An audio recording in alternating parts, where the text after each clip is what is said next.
welcome to the EmpowerHer Series. I'm your host, Jessica Jane. This series is all about real women, real stories, and real growth.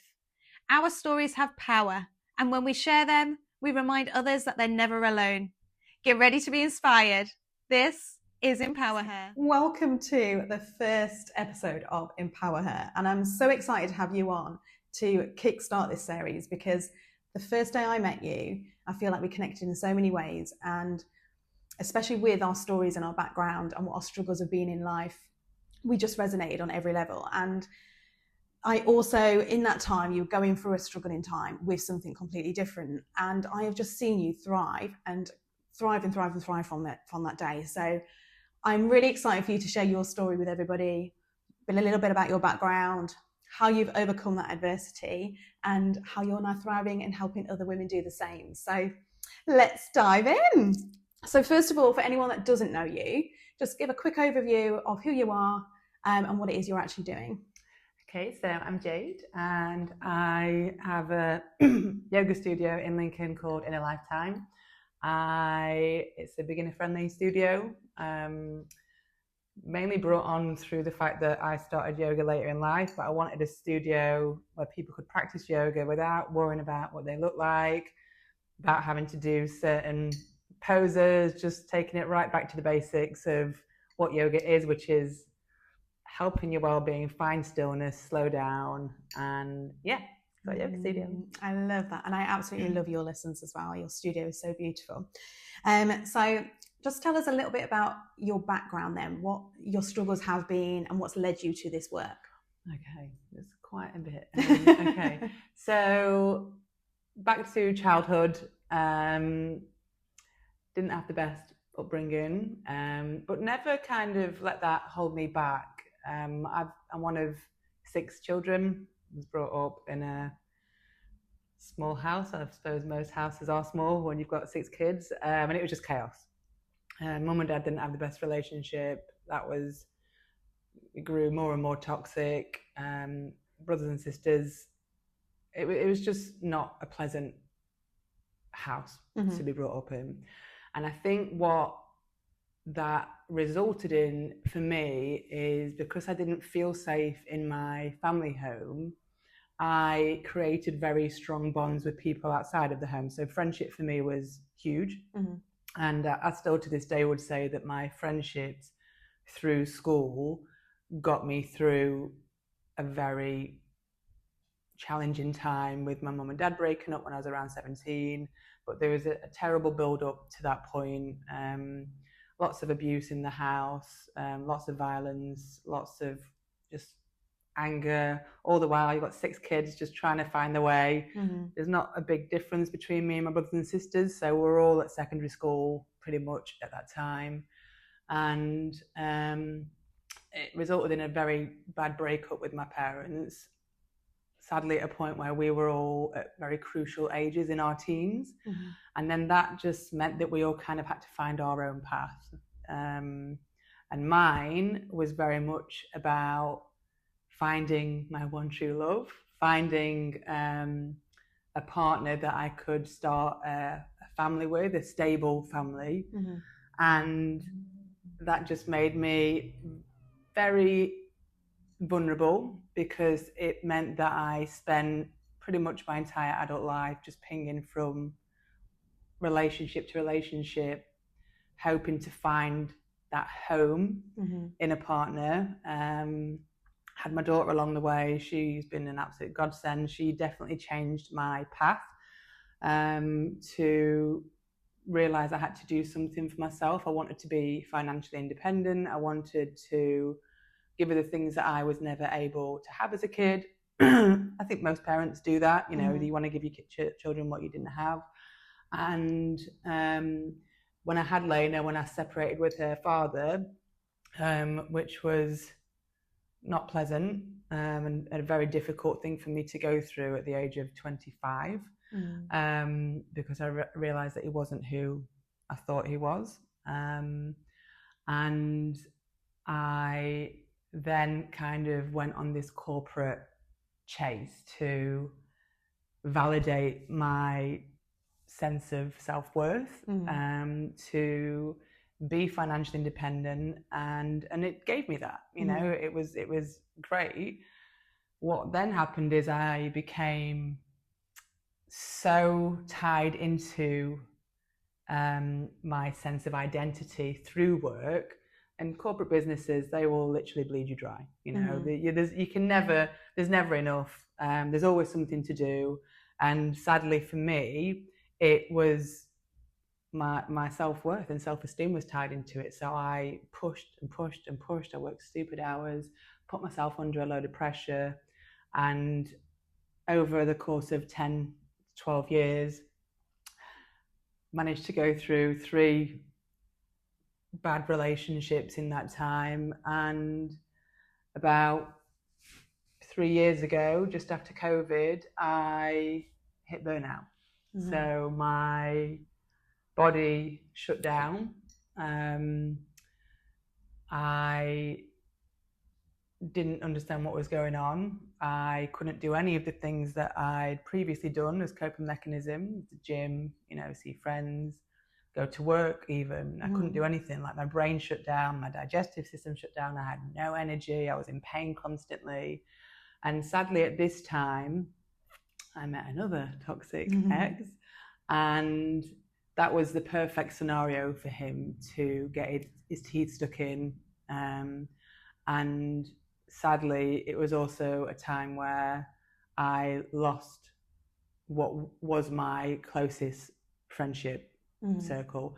And I suppose I just started to, when you're really ill, when you are brought to your knees with illness,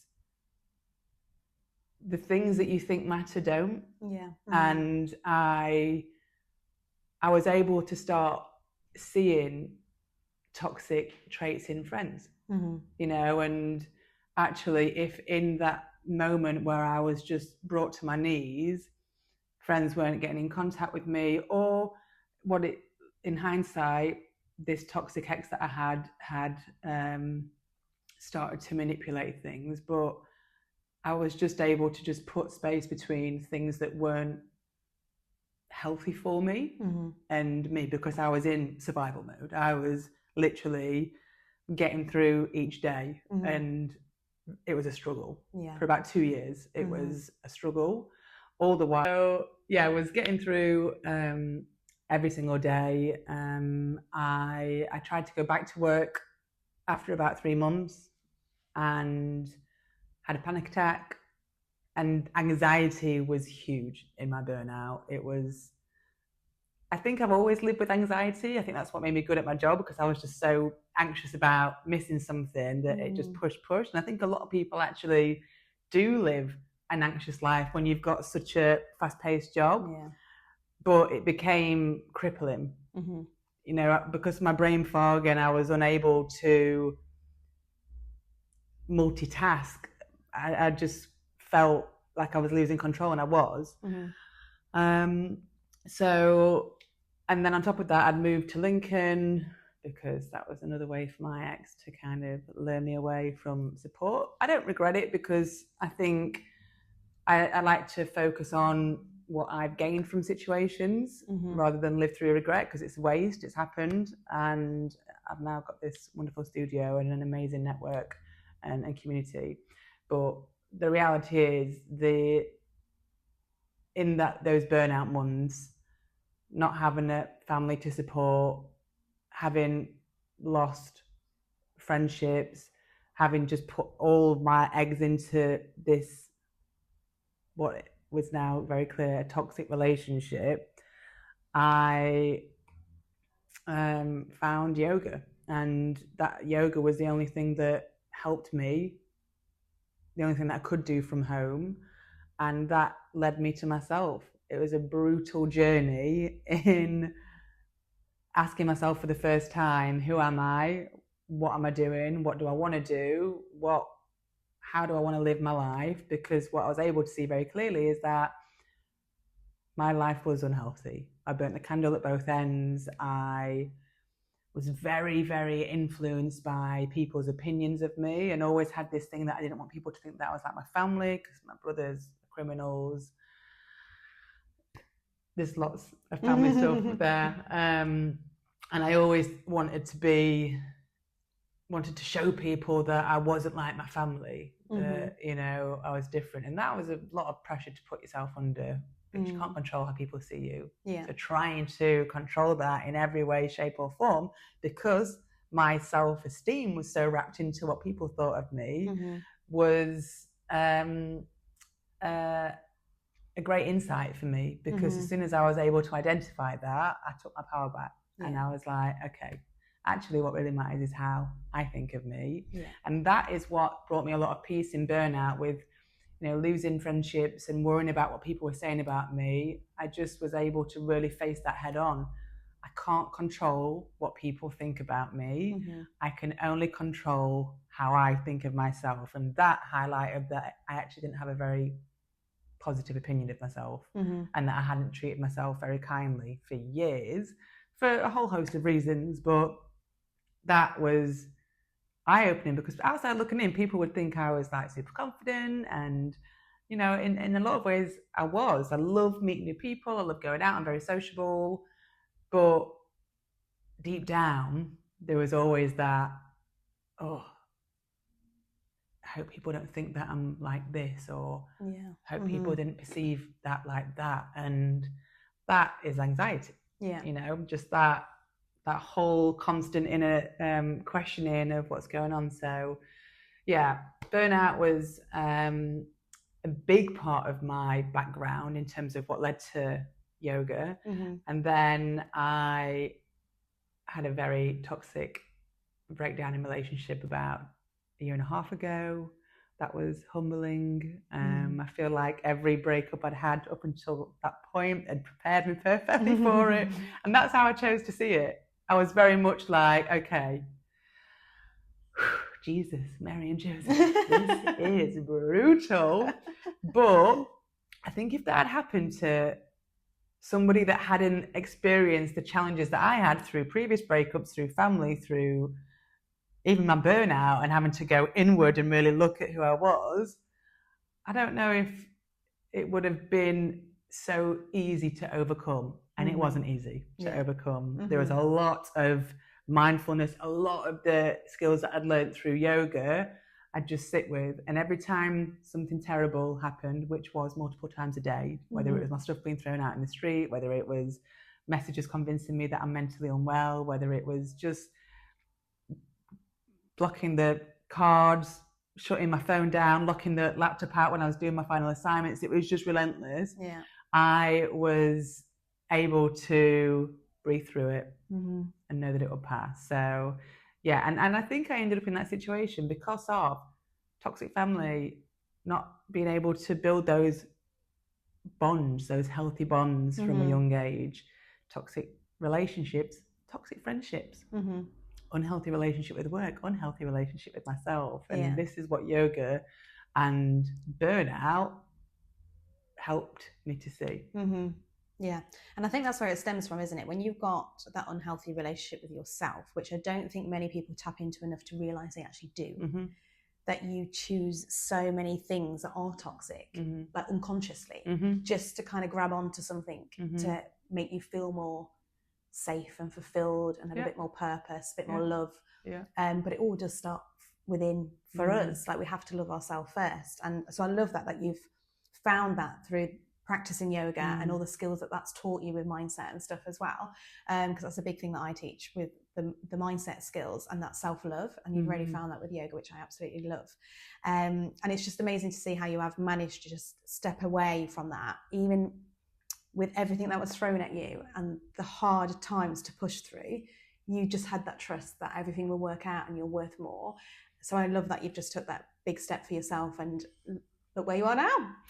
I said to one of my friends at the time, because when I left with, I don't know if we've even talked about that yet, by the way. When I left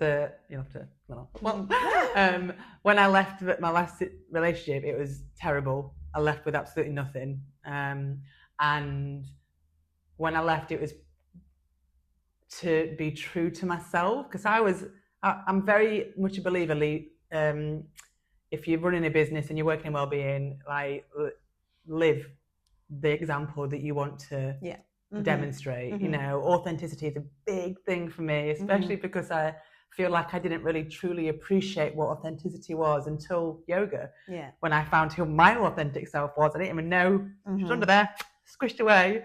And I said to my friend when I found this studio and when I found the house that I now live in, which is beautiful, it was all through chance. It was like the universe was like, okay, well done for choosing you, well done for being brave, well done for being strong, well done for making a difficult choice to choose you.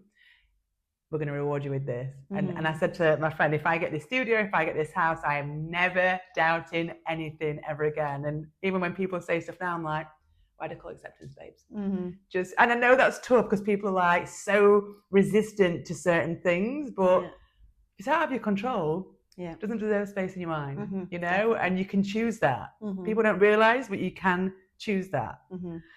So yeah, I love that.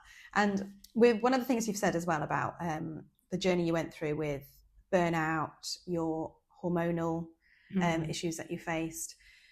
I feel like this is a good point to kind of go a little bit deeper into, because I know there'll be so many people out there that will resonate with this and feel like this. So you mentioned how you got told by the NHS that there was nothing wrong with you.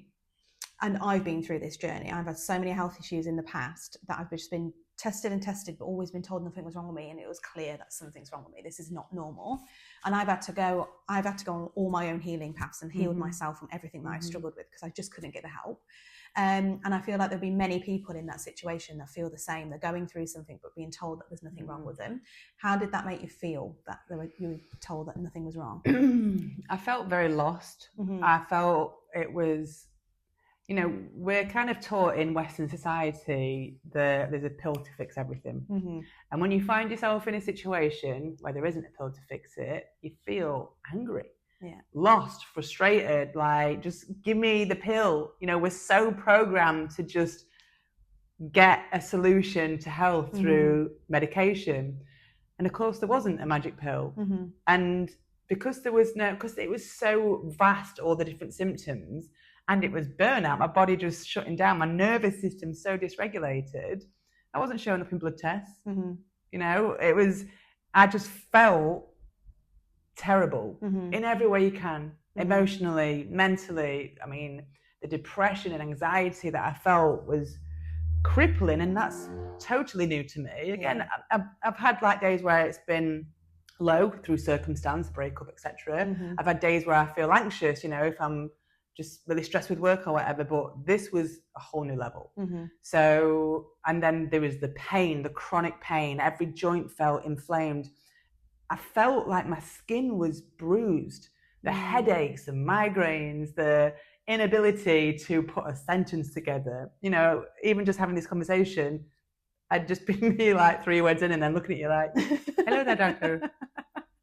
Because it just totally goes. So that was all very isolating, and we put so much faith in our doctors. You know, these are people that we go to when we're very vulnerable and look for help. And so for them to say, it's okay, you're all right, and I was just like, no, I'm not. And then I was forgetting. I had so many blood tests, so many medical appointments. I went to see a gastro man. The gastro man. Yeah. A gastroenterologist. I can't. That one. We'll go with that. Oh, that's going to drive me nuts. Maybe I'm not okay now. I went to see a special person about the gut. Yeah. I went to see a special person about my hormones. I went to see a special person about my brain. I went to all these different things, and everyone was like, no, not my area. That's fine. Scans, you know, the basic tests had come back fine. So then I went private. And at this point I was incredibly low, because this had been about 18 months into it, and I didn't have any answers. But you know how you feel, and actually a good doctor will really listen to what you say is going on, because you know your body best. You know, sadly I think the NHS is not funded how it should, and therefore these 3-minute in and out. It just doesn't allow for these more complex chronic situations like burnout, etc., because it's complex, you know. So I felt very lost. Periods alone, you know, we can find ourselves being embarrassed about them or trying to be secretive about taking a tampon to the toilet through work. I did it, especially if you work in a predominantly male environment. It's almost like, oh, I don't want to know, and we feel embarrassed, and yet it's the most natural thing. We give life into the world, you know. I even do it when I go and buy them. That I try and sneak it under the shopping so people can't see I'm buying I used to, and now I'm like, yeah, look at this big nappy pad, and I'm proud. But I do it just total reframe, because I used to do the same, going to the shop like, God, don't let anyone see. But it's crazy, isn't it? Because it's just a normal thing that we go through. It's normal. It's nothing to be ashamed of. So it is crazy the mindset we have around that. And that's just normal periods, let alone if you're having any other complications or struggles and you're having really quite unpleasant psychological or other physical symptoms. So we've got hormone yoga where there's always a theme that I bring to class, whether it's anxiety, whether it's letting go, you know, whether it's building confidence and self-esteem, celebrating what our body does, you know, there's all these different themes that we do. And there's always a little brief chat at the beginning before we go into that yoga style. But it's not long enough. So we've started a monthly hormone café circle that it's just basically the yoga studio's open. If you want to come and have a chat, meet women, whether you're going through whatever you're going through hormonally, even if it's just stress and you're noticing that your periods are impacted, it's just nice to talk to women without feeling embarrassed. And even some people struggle to talk about it in their families, you know, because their parents have always been quite embarrassed. A lot of women going through perimenopause and menopause now, their parents never said anything because it was a taboo subject. So I think we're getting much better at communicating and talking about these taboo subjects. I mean, I talk about vaginas, periods, blood, all sorts. We've got quite an open chat, and we have a giggle. You know, just laughing about it and just making something that was probably really quite damaging or something that you was ashamed of out in the open, and that in itself is cathartic, healing, you know, to let that thing out that you might not even realize how much you were shielding, because it's normal. Because we're human, because our bodies are going to do what they need to do, and there's always a reason. So the idea is that it's a community of women that can support each other, that can listen to each other, that can just talk without feeling judged or embarrassed. And I usually lead with some embarrassing stories because there's a few. So and that's nice, because it just enables people to see that you can be vulnerable, you can open up, speak about whatever you want to speak about, and creating that safe space for women to come together. And that's what I love about a lot of the work I do as well, is like the women's empowerment events and stuff like that, is just bringing a safe space for women to come together, because there is something so special and powerful about women that come together and support each other. And like you say, there's not many places where they do feel like they can be as open as that. So it's lovely that you've created something like that, for just have that safe space for them and to just come and be as vulnerable as they want. So I love that. So a lot of what we've spoken about is scary stuff. Like, it takes that courage to step out of your comfort zone for change. A big thing that I talk about is feel the fear and do it anyway, and how everything good and amazing and the change that we need to make all comes from stepping out of our comfort zone. So obviously you have definitely felt the fear and done it anyway. So is there like any top tips that you would give to people that might be in a sticky situation at the minute and they really feel like they need to make that first step? What would your top tips be to help them make that first step? I think start looking after yourself.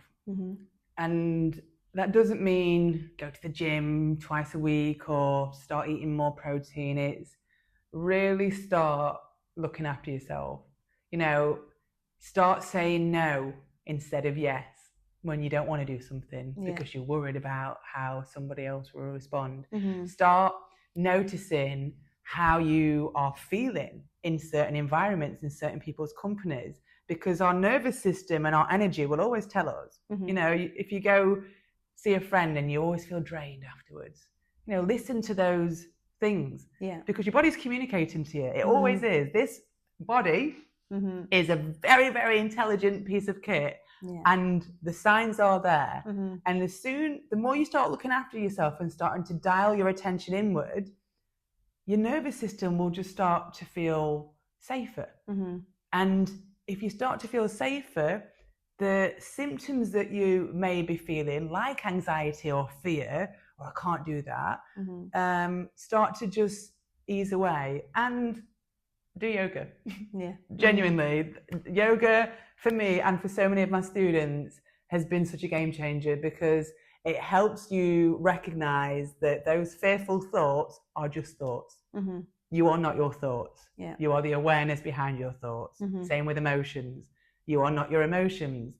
Actually, identifying an emotion and allowing yourself to feel it, so powerful. Because once we feel it, it can pass through and be released. Yeah. But what we do in society is we either feel something and try and squash it down because it's, I don't want them to see me get upset, or I shouldn't get angry, So we're internalizing all these emotions. And then what we tend to do is end up in this like vicious cycle of, we feel an emotion, I'm going to start thinking about that. And what if that happens? And what if that happens? Mm-hmm. So the emotions and the thoughts feed each other. Whereas if you can recognize the thoughts, recognize the emotion, allow yourself to feel the emotion, that in itself is going to help free up a whole lot of space in your head that is just taken up by being identified with your thoughts and with your emotions. So whether it's yoga, whether it's meditation, I think yoga is a movement with yoga is easier rather than going straight into meditation, because you've got an anchor in movement with yoga that helps slow your mind down. Whereas if you go straight to being still and thinking, I want to shut the mind off, it's not going to go down easy. So look after yourself. Yeah, it really comes back to that then, doesn't it, of that having that connection back with yourself again, taking that step back from the hecticness out there and giving yourself that love. So yeah, I love that. And again, just love that you've created something so special for people to come together and do that as well. So with sharing your story, how would you hope that women would feel hearing your story? How do you hope that it would inspire them to take their steps forward? So it's never too late to make a change. I was 34 when I had got to probably the height of my corporate career, the role that I'd been working for years, and decided it wasn't for me. And yet we're told to work towards this goal, and once you get it, that's it. But actually, nothing prepares you for when you get it, how you feel.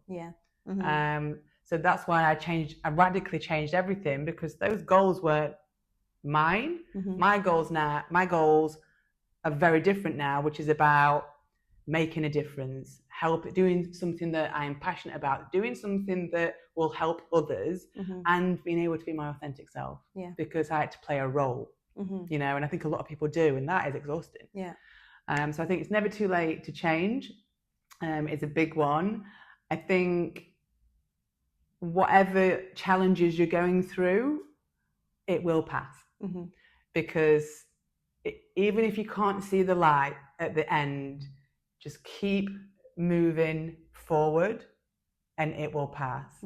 And it is so humbling but empowering to make it through those obstacles or those challenges. And the thing is, challenges are inevitable. We're almost sold this false story of we are supposed to be happy 24/7. That's ridiculous. We're human beings. We've got a whole range of emotions. We are here in this lifetime to feel all of them. So know that it will pass, the good times and the bad. Because the good don't last, neither do the bad, and you just got to ride that wave. So it will pass, and it's never too late to change, and it's never too late to start looking after yourself. Like, just because you've never done a run or never moved your body or never looked after yourself, I appreciate that is a big step into well-being. And it can feel quite scary, but you are your own biggest advocate, and this body and mind of yours has got you through everything you've been through so far. Start loving and taking care of you, even if it's like little baby steps. Yeah, definitely. And I love how you've worded that with regards to being authentic to yourself and finding those goals that are authentic to you, because I think it is so easy, especially as a woman, I feel, that when you're in a relationship or you're a mum, that you get so lost in what everybody else needs, and it's more about your partnership rather than you. And obviously relationships take compromise and working together, but a lot of us lose ourselves, and it's always about us rather than what do I want, rather than about what do we want. So I think it's very easy to get lost in that as in a relationship or as a mum. So it's really important to just come back to yourself and be like, but what are my goals for me? Not for you or for the kids or for like, what do I want? So I love the way you worded that about just really coming back to yourself as well and be authentic to you. So and I think a lot of people get quite scared at the idea of, I don't know what I want. And and for years, I was like, I work in project management. I just fell into it. I don't know what I want to do. That's why I do it. And that's okay. But what you can start to recognize is, am I fulfilled? And do I feel healthy with what I'm doing? If you are having sleepless nights, you're stressed, you're anxious, you're dreading getting up in the morning, it's probably not for you. Doesn't mean you have to find out this thing that is going to change everything. I'm going to wake up and be passionate, but it might just be a case of sidestepping into a different business and being around different people. But start choosing you and the path will reveal itself. That is what I truly live by. Yeah, definitely. So to finish up with, how do you define empowerment?